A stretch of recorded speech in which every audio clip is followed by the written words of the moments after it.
On est déjà 3000 et on est rejoint par... Qu'est-ce que tu fais? Tu m'as pris pour une maman kangourou ou quoi?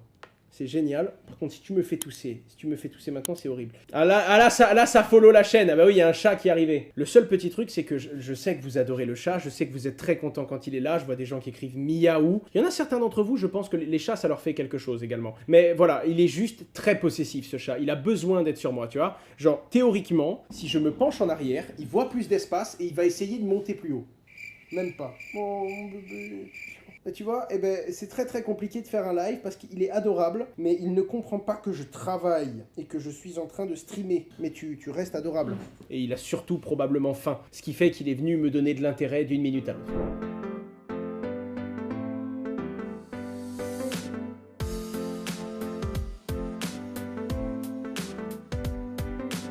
Que penses-tu que le marché va revenir à la normale et que fais-tu en attendant? Alors, déjà, je vous ai fait une vidéo qui s'appelle « Ma stratégie en bear market » dans laquelle je décris, évidemment pas tout, parce qu'il y a plein de choses qui ne seraient même pas des conseils, parce que je pourrais vous dire de le faire, vous ne pourriez pas. Vous tapez « Ma stratégie durant ce bear market », je vous explique sur quoi je fais un travail de fond et c'est vraiment la base, hein, c'est la base de ma conduite en général. Par contre, ça, c'est vraiment de la gestion de portefeuille. On est réellement purement sur, je parle crypto en fait, je parle vraiment de qu'est-ce que je fais de mes crypto-monnaies dans cette période. C'est fou, j'avais la même tenue qu'aujourd'hui. Ce que je veux dire là-dedans, c'est qu'il y a beaucoup trop de gens sur YouTube qui vous disent quoi acheter, quoi vendre, il faut faire ci, il faut faire ça. Je suis réellement navré parce que je sais que c'est pas ce que certains veulent entendre, mais ça se passe pas comme ça. C'est pas juste, on ouvre YouTube, il y a un mec qui nous dit achète ça, vous l'achetez, ça monte, vous gagnez de l'argent et vous cherchez une nouvelle vidéo. L'argent rapide existe uniquement parce qu'on peut également en perdre rapidement. L'argent facile, lui, n'existe pas.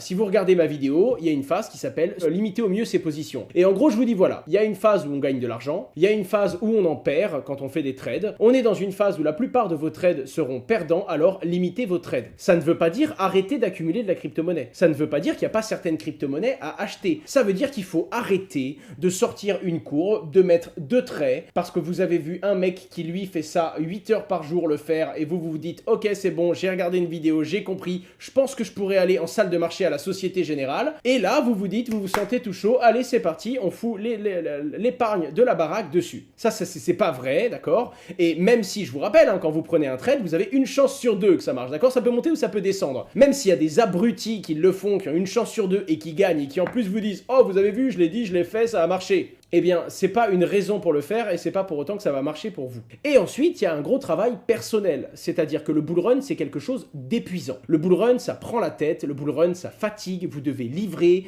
Il y a des gens qui ont gagné beaucoup d'argent d'un coup, ils n'étaient pas habitués à ça, ils ont fait des folies, ils ont reperdu, donc ça les a lessivés. Et c'est un moment où il faut être capable de se régénérer. C'est-à-dire que dans une phase un peu plus calme comme celle-là, il faut dormir, faire du sport, essayer de bouffer un petit peu mieux pour ceux qui n'en ont pas l'occasion et qui passent 8 heures par jour le cul sur une chaise comme moi. Essayez vraiment de profiter de vos proches et de profiter de ces moments très très importants. Vous devez vous régénérer, vous devez vous reposer, vous devez faire le calme un petit peu, souffler, tout simplement parce qu'il y aura des périodes qui ne seront pas aussi calmes et il y a des périodes où ce sera beaucoup plus compliqué.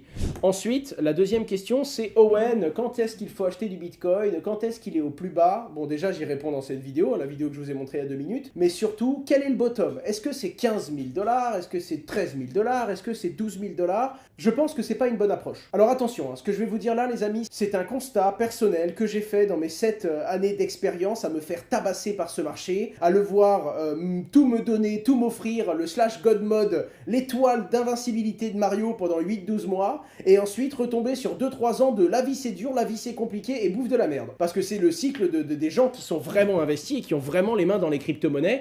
En tout cas, c'est ce qui s'est passé sur les 6-7 dernières années. Moi, je suis arrivé en 2016. Sur ces 6 dernières années, c'est comme ça que je l'ai vu. Ce que j'ai constaté, c'est que les gens cherchaient toujours le bottom. Donc il y en a qui disent oui, ce sera 10 000, ça ira pas en dessous. Tout comme il y en avait qui disaient ce sera 35 000, puis 30 000, puis 25 000, puis 20 000, puis 15 000. Bref, on n'en sait rien. C'est bien ça qu'il faut comprendre. On n'en sait rien du tout. Il y a une incertitude globale au niveau macroéconomique qui, parfois, affecte le marché des cryptos. C'est-à-dire que le Covid, ça a touché les crypto-monnaies. C'est-à-dire qu'une nouvelle guerre, je vous parle pas de Russie-Ukraine, je vous parle d'un truc en mode « Oh, il y a un missile qui est réellement tombé sur l'OTAN, l'OTAN va réellement riposter contre la Russie, on passe en guerre, quoi, tout simplement. » Je peux vous dire que c'est également quelque chose qui viendrait affecter le marché des crypto-monnaies. On est dans une crise énergétique. Les crypto-monnaies sont, de près ou de loin, liées aux à l'énergie. En plus de ça, ça, on sait qu'on est dans une phase où on a eu énormément d'inflation. Les États ont augmenté les taux directeurs, mais du coup, ça baisse vraiment, ça ralentit l'économie. Donc, ça risque de diminuer l'inflation, mais ça peut créer de la récession. Et à un moment, on va être bloqué, on va être dans l'étau, si vous voulez. On peut pas jouer avec les deux curseurs. Donc, il y a plein de choses qui font que ça peut venir affecter les crypto-monnaies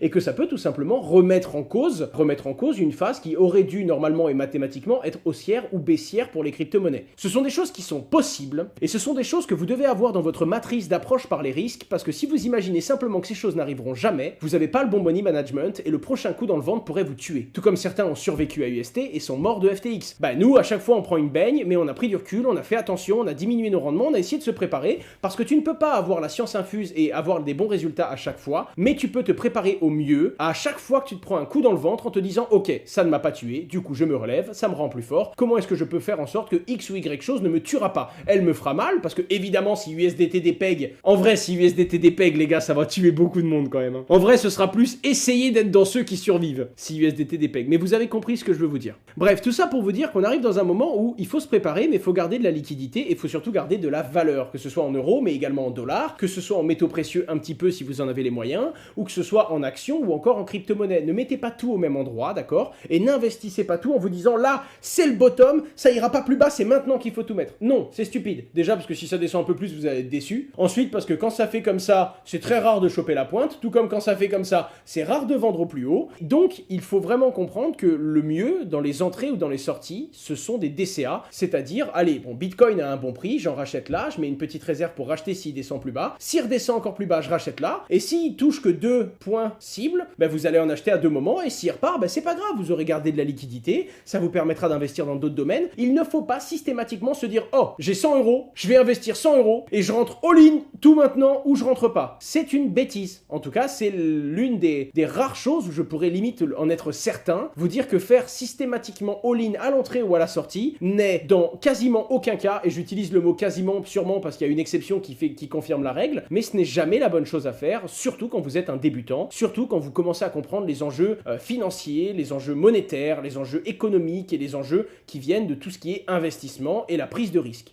L'affaire FTX, déjà BlockFi, je vous rappelle que BlockFi avait, suite à la crise UST, levé des fonds et avait obtenu 250 millions de dollars en token FTT pour pouvoir backer les assets de ses clients. BlockFi, BlockFi, peu importe, était une plateforme de lending et de borrowing sur laquelle les utilisateurs allaient prêter et emprunter de l'argent. Ce qui s'est passé, c'est qu'il y a deux personnes qui ont proposé à BlockFi de le financer, FTX et Nexo, un concurrent à BlockFi. BlockFi a choisi FTX, c'était sans compter sur le fait que le FTT s'effondre et qu'aujourd'hui ils n'ont plus suffisamment d'argent pour garantir et pour permettre aux utilisateurs de récupérer l'entièreté de leurs fonds. Enfin bref, je sais qu'ils ont réfléchi à déclarer faillite. Je vous donne un petit peu plus de détails dans la vidéo que je sors demain sur ma chaîne YouTube qui reprend en profondeur les nouveautés qu'il y a sur FTX, mais en attendant, je pense que ça y est, BlockFi a creusé sa tombe, ou alors ils vont devoir lever de nouveau, voire même revenir vers Nexo, la queue entre les jambes en mode bonjour, hihi. Parce que ce que je me dis, c'est que peut-être qu'ils ont fait un emprunt d'FTT,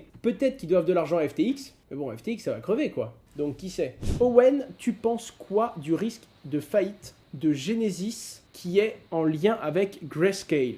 Alors, de ce que j'ai compris, Genesis aurait paumé 1 milliard sur 2,8 milliards d'actifs. Donc pour moi, une mauvaise nouvelle, ce serait 60 à 65% de recovering. Ça peut permettre à plein d'acteurs, notamment les acteurs qui sont en dessous, de ne pas prendre une paume trop forte. Et donc de baquer ou d'annoncer eux-mêmes à leurs clients qu'ils ont perdu 10 ou 15% et que ce soit pas létal. Maintenant, sur Grayscale, j'en ai strictement aucune idée. Je ne sais pas si ça pourrait les mettre en danger. Je pense également que Genesis a les reins suffisamment solides pour lever des fonds. J'ai pas de visibilité. Tout ce que je sais, c'est que les gens ont déjà très peur. Et donc, quand les gens ont peur, les gens vendent comme s'il y allait avoir un problème. Et donc, c'est potentiellement déjà pricé. Là où Genesis qui meurt, ça peut avoir de l'impact et ça peut faire baisser encore plus les crypto-monnaies. Genesis qui finalement lève des fonds et arrive à couvrir ses clients, ça peut avoir un gros impact positif. Et bien au contraire, de façon surprenante d'ailleurs, pourrait faire monter tout simplement et pourrait valoriser le marché. Pendant ce temps, la planète tourne toujours, messieurs, dames. Le gouvernement américain a annoncé, avec plusieurs gros acteurs de paiement, un pilote à venir pour créer un dollar digital. Les États-Unis, Owen, avancent, ça y est, vers un dollar numérique de façon plus concrète. Tout à fait. Alors pour le coup, c'est une filiale de la Fed, d'accord? Le New York Innovation Center, qui travaille avec HSBC, Mastercard et Wells Fargo pour proposer. Alors attention, hein, c'est basé sur de la cryptographie, ok,